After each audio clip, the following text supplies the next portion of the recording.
제가 하는 말이 에르메스 백은 세일을 하진 않지만 에르메스 주가는 세일한다는 거죠.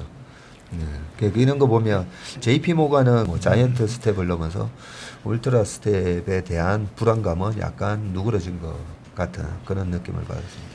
질문은 다 그거였어요. 경기 침체 쉽게 볼 일이 아니지 않는가. 네. 그래서 이제는 초반에는 그 안 좋게 나오니까 일단은 뭐 기계라든지 헤지 펀드들이 팔고 나중에 이제 가격이 너무 많이 빠지다 보니까 2, 3%씩 막 지수가 빠지다 보니까 그 다음에는 뭐 스마트머니 같은 최일호 상무가 풀어주는 미국 시장 이야기 채플미 오늘 7월 15일 금요일 벌써 금요일이 됐습니다. 네, 주식시장이 하도 요동을 치다 보니까 시간이 금방 지나가는데 어제도 저녁에 미국 시장을 보면서 아찔했었어요. 네. 그 전날 CPI 발표되고 바닥에서 나스닥 같은 경우도 꽤 거의 뭐 3% 가까이 들어 올렸었는데 어제 다시 밀리니까 야, 그 100bp 인상할 수도 있다. 뭐 75bp가 아니라 이런 부분이 여전히 시장에 영향을 주나 이미 이제 반영된 거 아닌가 라고 생각했던 부분이 아직까지도 사람들이 그 부분에 대해서 더 그 부분을 더 악재로 생각하고 또 추가적으로 그 75bp 인상하고 나서 경기 침체 여러 가지 그런 원자재 가격 하락에도 불구하고 여전히 정말 9월, 10월, 11월 뭐 이때도 50bp씩 막 인상하면서 뭐 3%가 넘는 연준의 정책 금리를 만들려고 하나 여러 가지 막 생각이 복잡하다가 자고 일어나서 아침에 정말 조마조마한 마음으로 미국 시장을 봤다가 역시 이제 하반 경직이 나타나고 뭐 실적 발표도 이어지고 있고 그죠? 예, 물론 이제 뭐 실적이 안 좋게 나오는 기업은 확실하게 빠지고 실적이 또 좋게 나오고 뭐 코스트코 같은 기업은 플러스 4% 나오면서 결국은 사람들이 이 멤버십을 재가입을 내년에 우리가 생각하는 그런 경기 침체가 왔을 때 코스트코 이용을 안 할까? 그거 연회비 요즘 얼마예요? 옛날에 제가 가입할 때 3만 원이었는데 지금도 3만 원? 그럼 코스트코 이용을 안 할까 생각해보면 할 거잖아요.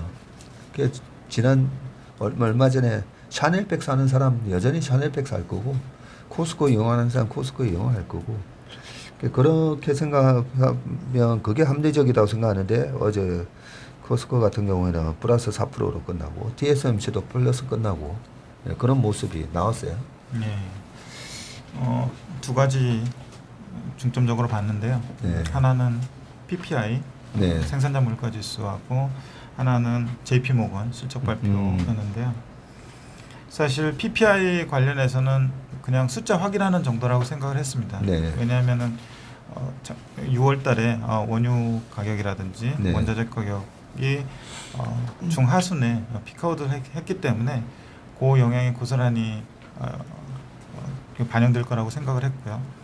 그렇지만 그 7월 초에 발표된 ISM 제조업 제조업 지수를 보면은 거기에서 중요한 단서가 있는데 하나는 그 조달 원가 프라이스라고 하는 부분이고요. 네. 하나는 또 그 서플라이 딜리버리 배송이란 그 아이템이 있는데 그 아이템들이 그 서플라이 체인의 디스럽션을 좀 완화시켜주고 네. 또 조달 원가를 좀 하락시키고 있다는 시그널이 있었습니다. 네.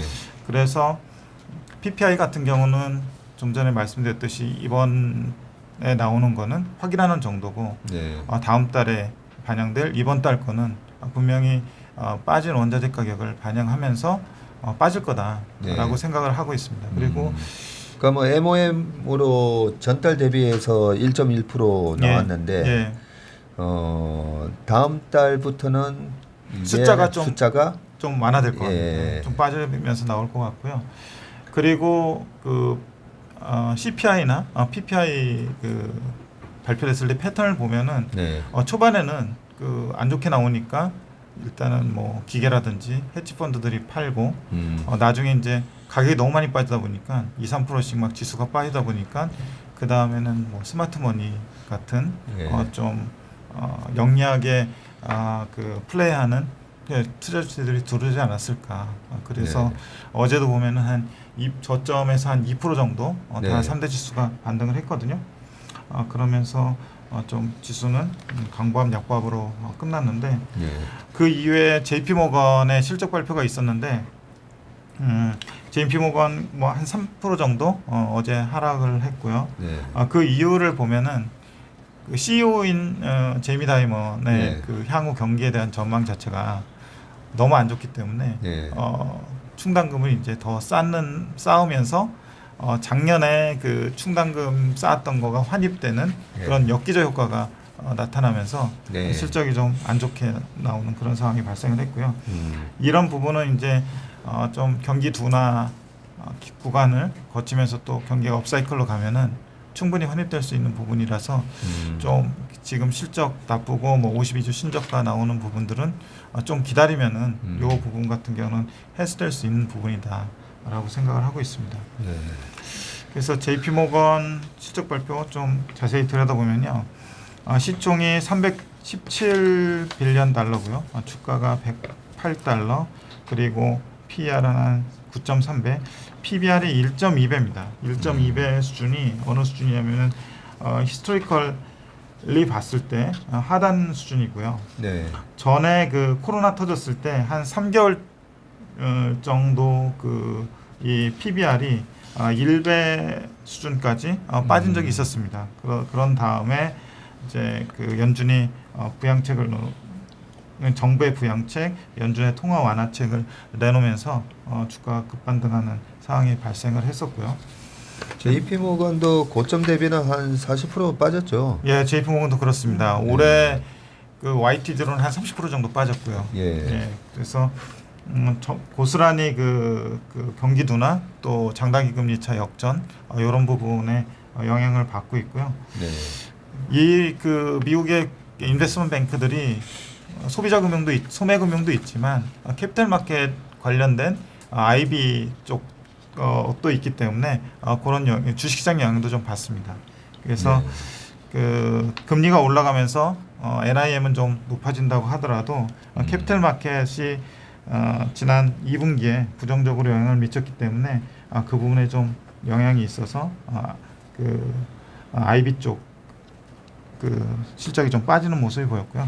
좀 서론이 길었는데 좀 표를 보면서 부문별로 같이 보시면 좋을 것 같고요. 순영업수익이 넷 레버뉴인데 이게 31.63빌리언이 나왔고요. 컨센서스가 31.95빌리언 해서 컨센 대비 좀 빠졌고요. YOY로는 1%가 늘었습니다. 순영업수익을 이자 수익하고 비이자 수익으로 나눴을 때 이자 수익 같은 경우는 YOY로 2.48빌리언이 늘었습니다. 이거는 여수신도 늘고 금리 상승으로 인해서 NIM이 개선되는 효과가 분명히 있었고요. 비이자 이익은 캐피탈 마켓 관련된 기타 이익인데 그쪽은 IB 부진 이따 보시겠지만 IB 쪽이 꽤 많이 빠졌습니다. 그 물건들이 좀 그 2분기에 부진하다 보니까 IB 쪽이 상당히 한 40% 가까이 매출이 좀 준 영향이 있었고요. 그리고 비이자 비용 뭐 기본적으로 뭐 판관비 이런 부분들이 한 6% 정도 늘었는데 인력 헤드카운트 쪽을 보니까 27만 8,494명 정확하게 그 인력을 가지고 있는데 YOY로 보니까 7.1% 정도 늘었더라고요. 그래서 인력 는 거에 비례해서 비이자 비용 이쪽도 증가를 했고요. 가장 큰 핵심은 이제 대손 비용인데 그 밑에 주요 실적 지표에 Provision for Credit Losses 이거 보시면은 작년 21년 2Q에는 2.3빌리언에 달하는 그 대손 비용이 환입이 됐었습니다. 이번에 보면은 1.1빌리언을 쌓았죠. 그래서 그 그 차감을 해보면 한 3.3빌리언 차이가 나요. 그래서 작년에 2.3빌리언이 순이익에 기여를 했다면 이번에 이제 이 대선 비용을 대선 충당금이라든지 이런 부분을 쌓음으로써 1.1빌리언이 부정적으로 네거티브하게 작용을 했고요. 이거는 제가 볼 때는 그 코멘트들을 보니까 제이미 다이먼 CEO의 의지가 좀 강하게 드러나지 않았나 이런 생각이 듭니다. 그래서 그 대선 비용 1.1빌리언 싼 거를 반영을 하면은 순이익은 8.65빌리언이 나왔습니다. 그래서 YOY로 28%가 순이익이 줄었고요. EPS도 비슷하게 2.76달러가 나왔는데 컨센이 2.88이었는데 YOY로 27%. 시장에서는 어느 정도 약간 대선 비용이라든지 이런 부분들을 추정을 했었는데 그거보다도 조금 덜 그 순이익 EPS가 나온 것 같고요. 주주환원 쪽에서 좀 중요한 코멘트가 좀 있었는데 주주환원 이번 2분기에 주당 배당금 1달러를 선언을 했고요. 그리고 자사주 매입이 224밀리언이 있었습니다. 우리 돈으로 한 3천억 좀 안 되는 자사주 매입이 분기 동안에 있었는데 제이미 다이먼 코멘트 중에서 중요한 부분이 미국 경제가 지금 고용하고 소비가 강하지만 지정학적 긴장, 높은 물가, 소비자 심리 위축과 이례적인 긴축 이런 것들로 인해서 한동안 글로벌 경제가 좀 부정적일 것 같다. 이런 이유들로 해서 이러한 경기 여건에 대응하기 위해서 일시적으로 자사주 매입을 중단한다. 이런 코멘트를 했습니다. 매크로 환경에 대비를 하기 위해서 어떻게 보면은 대비한다는 측면에서는 좋긴 한데 일시적으로 주주 환원 자체가 끊기다 보니까 어제 약간 주가에 영향을 받은 것 같고요. 그래서 언제 또 뭐 다시 재개할지는 모르겠지만 상황이 좀 나아지면 이건 언제든지 재개할 수 있다고 생각을 하고 있고 5월 말 정도에 했었던 인베스터 데이 때 제가 발표 자료를 가져오면서 제이미 다이먼의 코멘트가 굉장히 긍정적이었고 그때 또 JP 모건의 가이던스도 좀 올라가면서 그때 JP 모건의 주가도 굉장히 힘을 받았었는데 하루에 뭐 6% 오르고 뭐 그랬었는데 이번에 좀 한두 달 정도 지난 다음에 이 상황이 바뀌니까 코멘트도 바뀌고 약간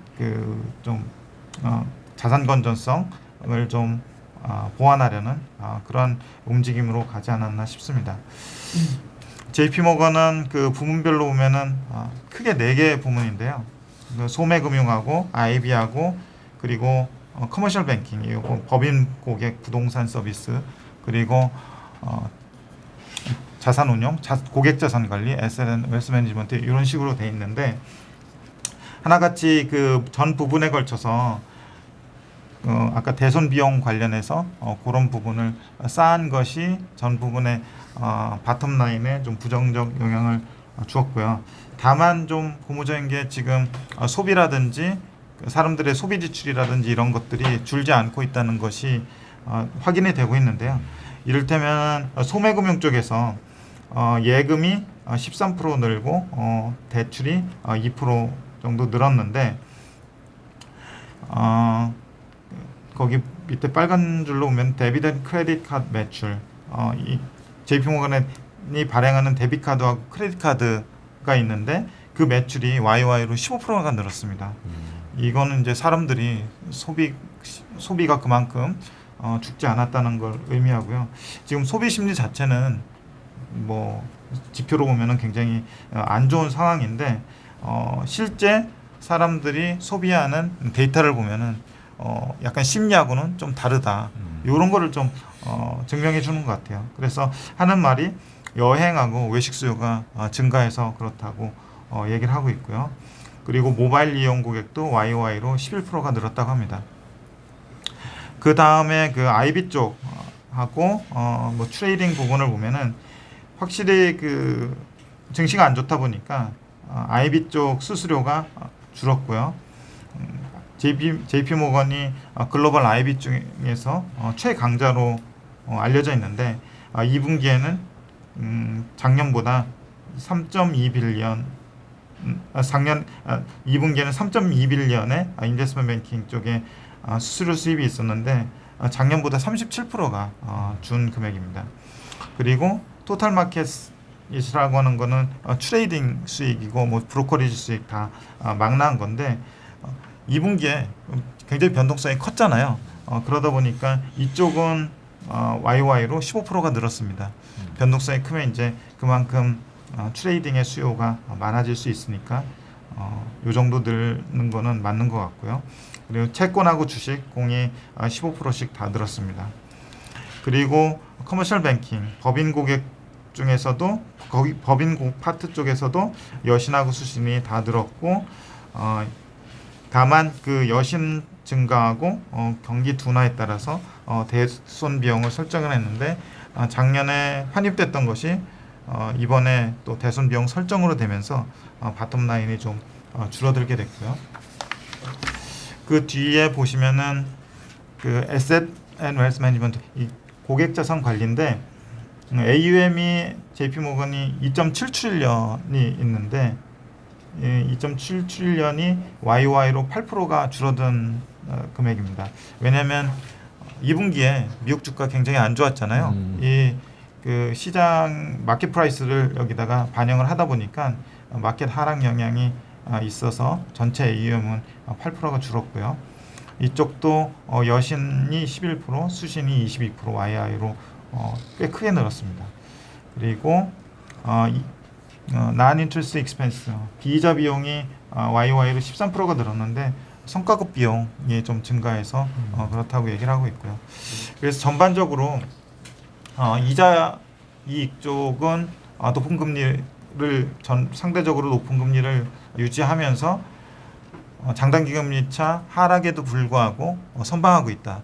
그리고 캐피탈 마켓이 포함된 IB 쪽에서는 지금 그 시황 자체가 안 좋기 때문에 좀 고전하고 있다.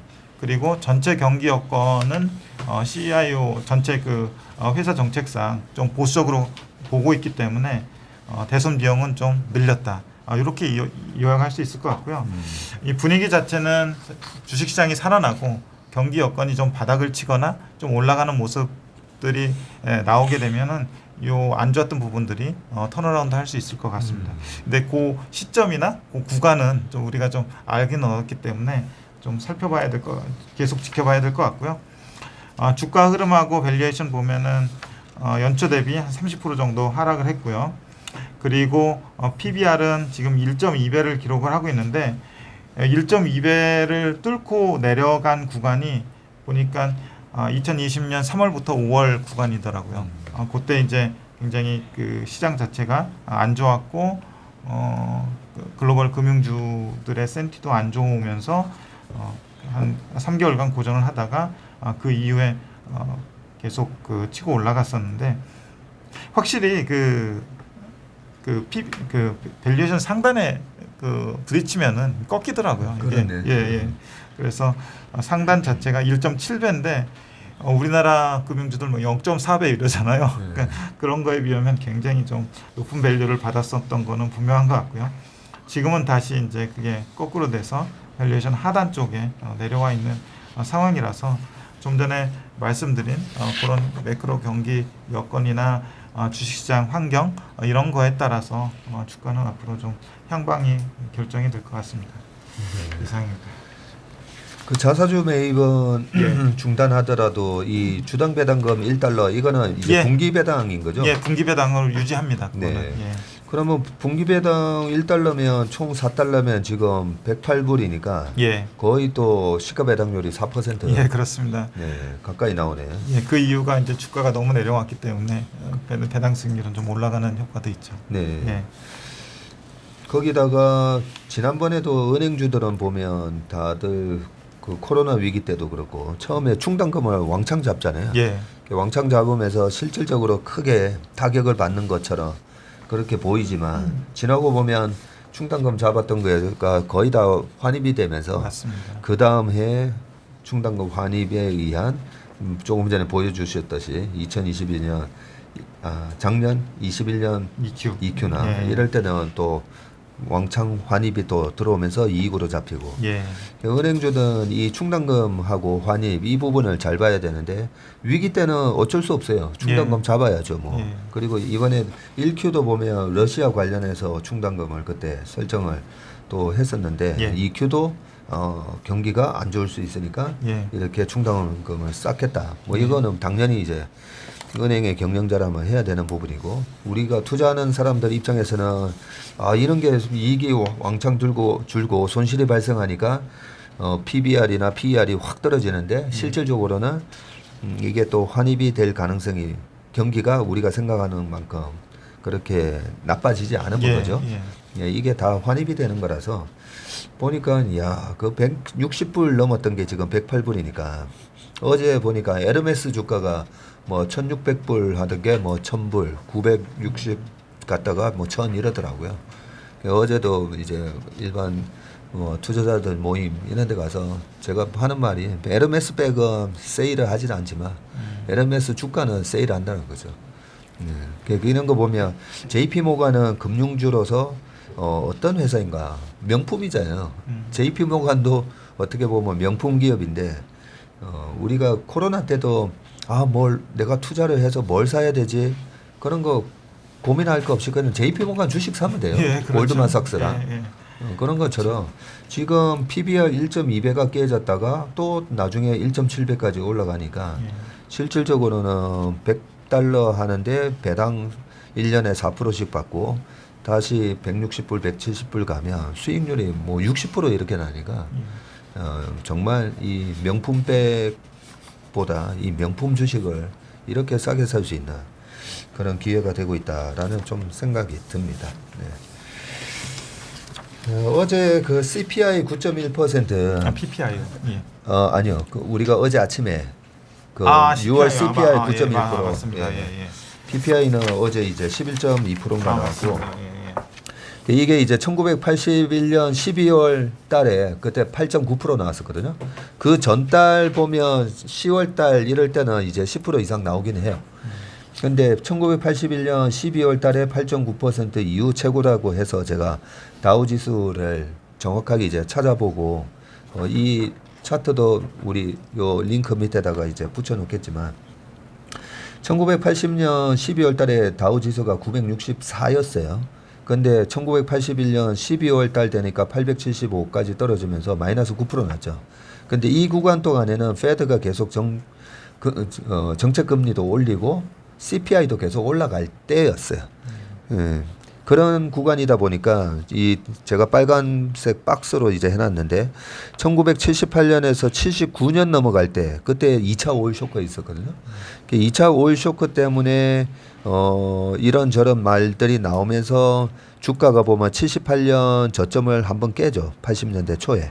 이 1980년 초부터 81년까지 보면 리세션 기간이었거든요. 근데 실제로 보시면 주가가 그렇게 많이 안 빠져요.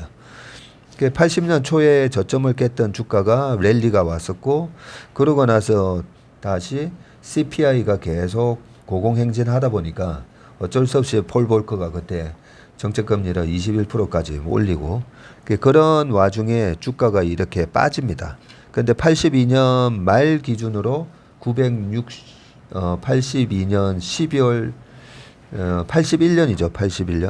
81년 12월 말 기준으로는 875면서 81년 1년만 따져보면 마이너스 9%였는데 자 그러면 8.9% 나왔던 그 CPI가 82년부터는 슬금슬금 떨어져요. 예, 슬금슬금 떨어지고 그 페드도 더 이상 정책금리를 안 올려요. 안 올리면서 82년도에 주가가 어떻게 됐나를 봤더니 그 빨간색 박스 이제 그 오른쪽이 82년 주가가 되는 거죠. 82년 초는 주가가 약했잖아요. 보면 왔다 갔다 하는 모습 보이다가 그 뒤로부터 주가가 강하게 올라가면서 오히려 이제 81년 고점을 이제 뚫어버리면서 1046으로 82년에만 다우지수가 19.5% 올랐고 83년도에는 다우지수가 또 추가 20% 올랐었다는 거죠. 예, 그래서 그 오늘 최상무께서 PPI도 얘기하고 CPI 어제도 짚어주면서 이번이 또 어제 우리가 얘기할 때 예. 이번이 CPI가 거의 피크아웃하는 것 같다라는 그런 얘기도 미국에서 예, 월스트리트에서 있었기 때문에 이 PPI가 계속 이 MOM으로 올라가고 YY로 계속 올라가는 추세인지 이게 이제 멈추는지 이게 중요한 건데 만약에 CPI 이번 6월 달이 9.1이 최고치고 7월, 8월, 9월 달로 가면서 이제 떨어지기 시작한다면 1982년과 같은 그런 모습을 좀 기대해도 되지 않을까 이런 그런 생각을 하면서 이 다우 지수 차트를 따왔어요. 전문님 그러면은 CPI가 피크아웃한 때는 이 당시는 언제 정도였을까요? 피크아웃을 했던 게 예. 81년 상반기였던가? 예, 그건 제가 데이터를 좀 봐야 되는데 하여튼 10%가 넘는 12% 뭐 이런 데이터들도 제가 봤었는데 그런 부분을 봤었고 10% 9% 이제 8% 떨어지면서 주가가 이제 오르고 이 CPI가 이제 떨어지기 시작하면 이제 페드가 더 이상 이제 금리를 안 올린다. 이 부분이 좀 중요하기 때문에 지금은 우리가 페드가 9월 달에도 또 50? 그런 걸 이제 걱정하는 거잖아요. 예. 그리고 어제 이제 페드 와치에서 좀 중요한 부분이 있었던 게 어제만 하더라도 다시 7월 달에 100bp 올릴 가능성이 80이다. 80%. 그리고 7월 달에 75 가능성은 오히려 78인가 80에서 19%로 뚝 떨어졌었는데 어제 페드 와치가 보면 75bp를 7월 달에 올릴 가능성이 다시 57%로 상승하고 100bp 올릴 가능성은 80에서 42%로 떨어졌어요.